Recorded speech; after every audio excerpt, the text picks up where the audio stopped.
Les bontés de l'Éternel ne sont pas épuisées, ses compassions ne sont pas à leur terme. Elles se renouvellent pour nous chaque jour. Ô Dieu, que ta fidélité est grande. Ô Dieu, que ta fidélité est grande.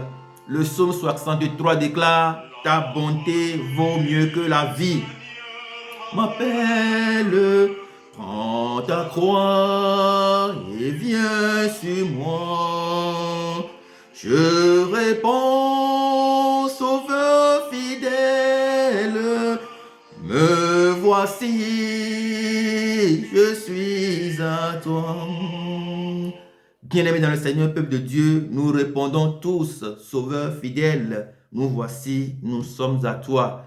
Bien-aimés dans le Seigneur, peuple de Dieu, nous devons tous partir. Nous devons maintenant aller à la rencontre de notre Dieu.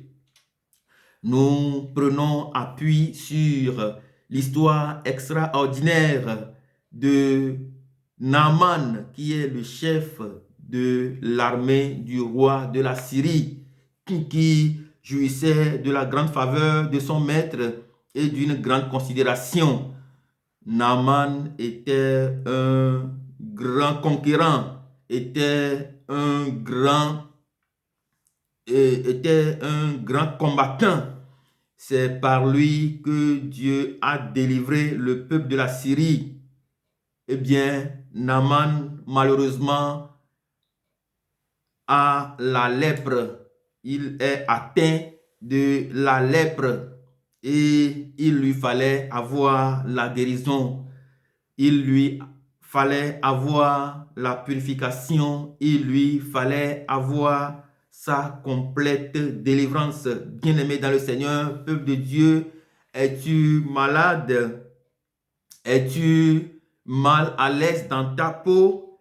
Te sens-tu faible, fragile? Te sens-tu vulnérable? Eh bien, fais comme Naaman.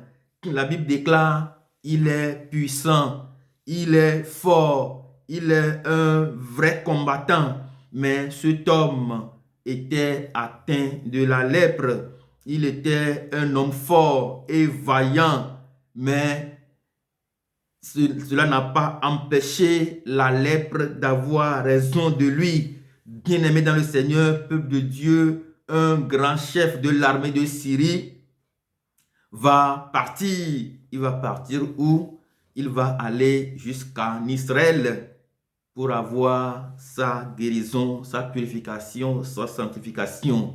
Nous devons partir parce que grand que nous soyons, puissants que nous soyons, gros que nous soyons, qu'importe la taille, la forme, le volume que nous ayons, eh bien, nous avons une lèpre quelque part dans notre vie, comme c'est le cas de Naaman, le chef de l'armée de Syrie. La parole déclare, l'Écriture certifie qu'il est un vaillant, un fort combattant, mais il était atteint de la lèpre.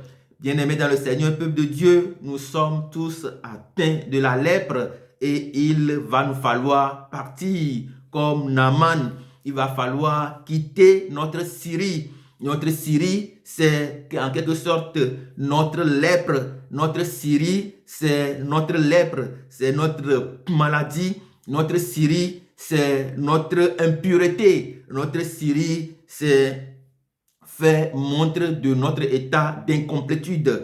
Nous sommes incomplets, nous ne sommes pas totalement propres, nous ne sommes pas totalement purs, nous ne sommes pas totalement libérés. Et il va nous falloir maintenant quitter notre Syrie. Il va nous falloir maintenant quitter nos fragilités. Il va nous falloir maintenant quitter nos maladies, quitter nos maux, quitter nos soucis. Il va falloir faire comme Naaman. Qu'est-ce que Naaman a fait? Naaman a décidé d'aller dans un premier temps voir le roi de la Syrie. Il a décidé d'aller voir le roi de la Syrie. Bien-aimé dans le Seigneur, peuple de Dieu, quelle décision prenons-nous quand ça ne va pas? Quelle décision prenons-nous quand ça tourne au vinaigre? Quelle décision prenons-nous quand tout semble s'écrouler autour de nous.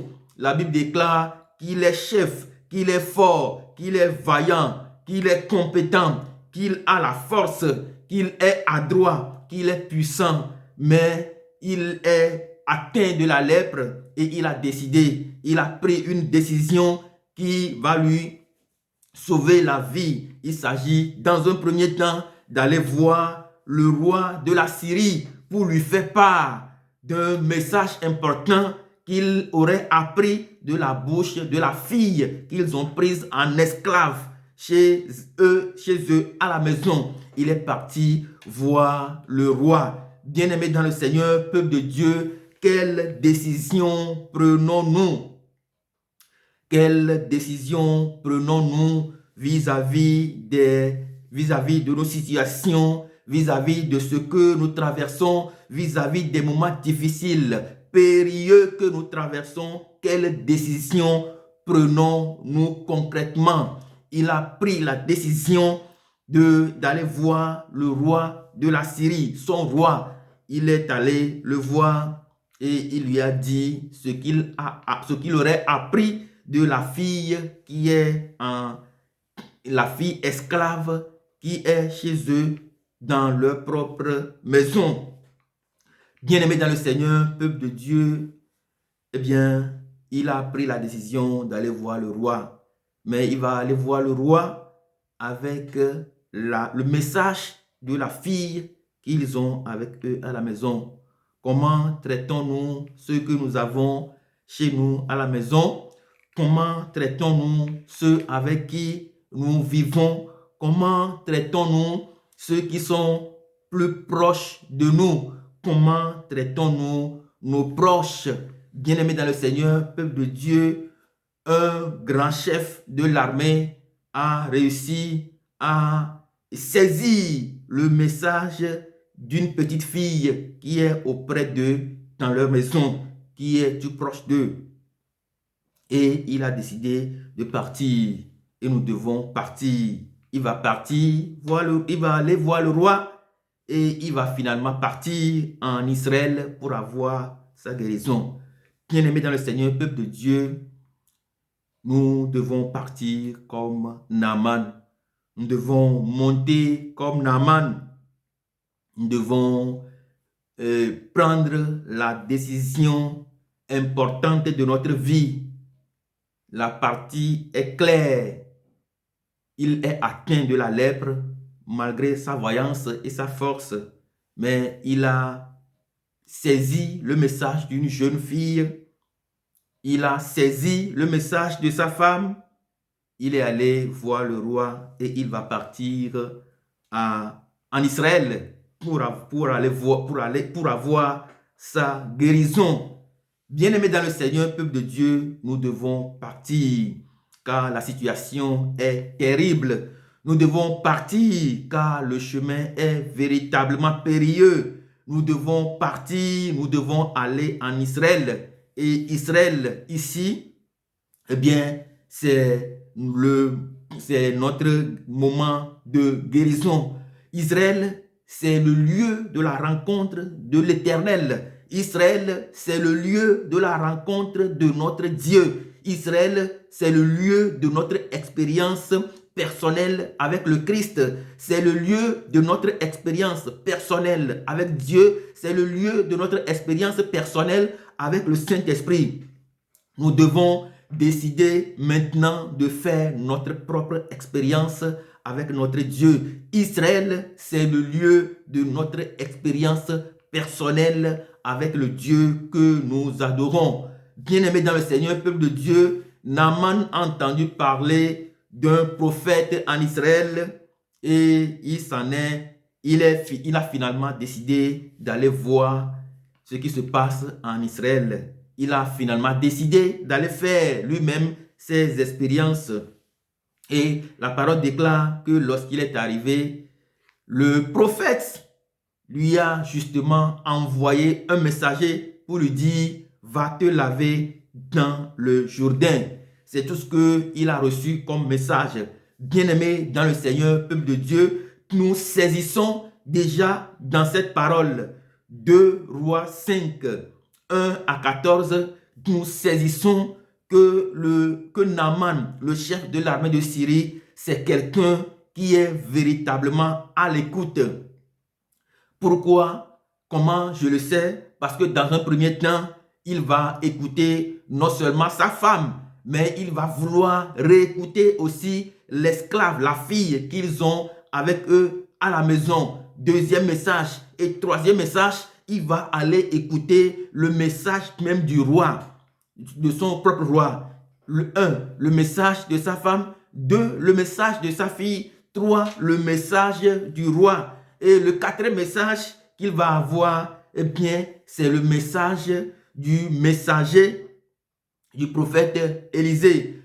Il est arrivé en Israël. C'est comme cela que nous aussi, des fois, nous arrivons en Israël. L'Israël, c'est le lieu de notre expérience personnelle avec notre Dieu. C'est le lieu de notre rencontre divine avec notre Dieu. C'est le lieu de notre discussion avec notre Dieu. C'est le lieu où nous échangeons véritablement avec Dieu, l'Éternel des armées.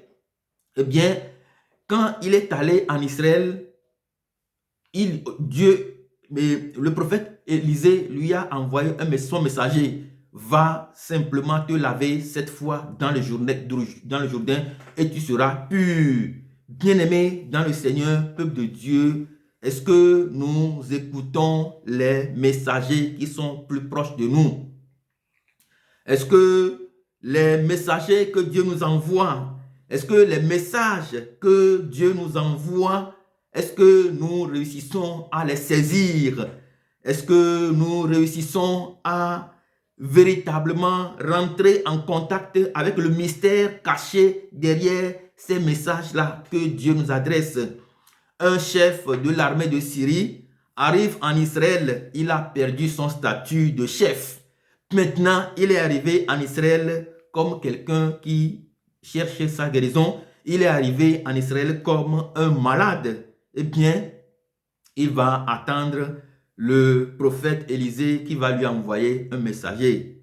Bien-aimé dans le Seigneur, peuple de Dieu, quel que soit le statut que nous avons, quel que soit ce que nous sommes, quel que soit ce que nous pouvons représenter sur cette terre, eh bien, Dieu nous appelle, Dieu nous interpelle, Dieu nous envoie quotidiennement des messages. Naaman a au moins 4 messagers afin d'avoir sa guérison. Eh bien, il va avoir au moins sur sa route 4 messagers. Le message de sa femme, de la fille, du roi et le message du messager même du prophète Élisée. Bien-aimés dans le Seigneur, peuple de Dieu, sommes-nous véritablement sensibles à la voix de Dieu? Dieu ne va jamais descendre pour nous parler, mais Dieu va toujours nous parler par nos proches.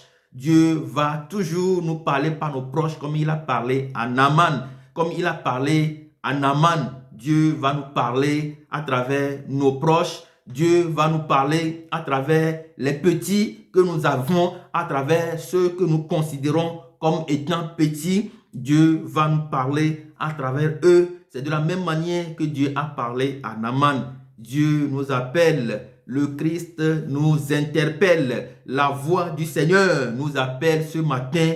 Il dit, viens à moi, reviens à ton premier amour. C'est ce que nous lisons dans Apocalypse chapitre 2 verset 4 à 5 qui déclare, mais ce que j'ai contre toi, c'est que tu as abandonné ton premier amour. Dieu nous appelle maintenant à notre premier amour. Dieu nous appelle à lui comme il a appelé Naaman.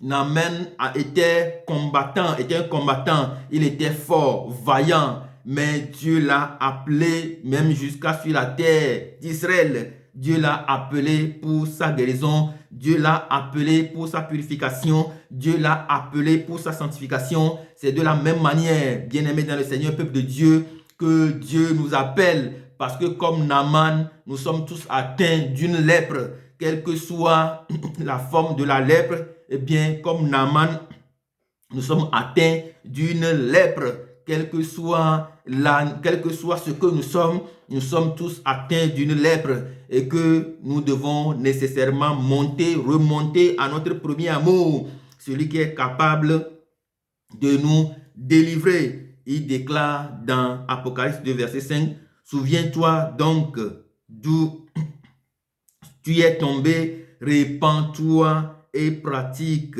tes premières œuvres, sinon je viendrai à toi et j'ôterai ton chandelier de sa place, à moins que tu ne te répandes. Reviens à lui tel que tu es, reviens comme Naaman, un chef de l'armée puissant, terrible, combattant, vaillant, qui est atteint de lèpre et qui a choisi de prendre une décision. Il a décidé, bien-aimé dans le Seigneur, peuple de Dieu, tu dois aussi décider de comment tu vas aller rencontrer Dieu.